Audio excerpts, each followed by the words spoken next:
ಯಾರಾದರೂ ಸತ್ತರೆ ಅವ್ರ ಕಾರ್ಯ ಮಾಡೋಕ್ಕೂ ದುಡ್ಡು ಬೇಕು. ಯಾರಾದರೂ ಹುಟ್ಟಬೇಕಾದ್ರೆ ಹೆರಿಗೆಗೆ ಆಸ್ಪತ್ರೆಯಲ್ಲಿ ದುಡ್ಡು ಕಟ್ಟಬೇಕು. ಒಂದು ಹೊತ್ತಿನ ಊಟಕ್ಕೂ ದುಡ್ಡು ಬೇಕು. ನಮ್ಮನ್ನು ಯಾರಾದರೂ ಪ್ರೀತಿಸ್ತಾರೆ ಅಂದರೂ ಕೂಡ ದುಡ್ಡು ಬೇಕು.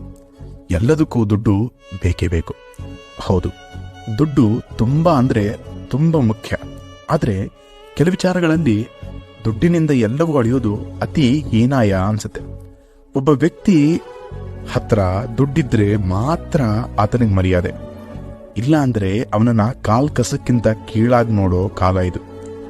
ಒಬ್ಬ ವ್ಯಕ್ತಿಗೆ ಇನ್ನೊಬ್ಬ ವ್ಯಕ್ತಿ ಪ್ರೀತಿಸಿ ಅವನನ್ನ ಕಾಳಜಿ ವಹಿಸೋದು ಆತನಲ್ಲಿ ದುಡ್ಡಿದ್ರೆ ಮಾತ್ರ. ಇವೆಲ್ಲ ನೋಡಿದ್ರೆ ಮಾನವೀಯತೆ, ಮಮಕಾರ, ಪ್ರೀತಿ ಎಲ್ಲವನ್ನ ಈಗಿನ ಕಾಲದಲ್ಲಿ ದುಡ್ಡಿನಿಂದನೇ ಕೊಂಡ್ಕೊಳ್ಳೋ ಕಾಲ ಬಂದಿದೆ ಅನ್ಸುತ್ತೆ.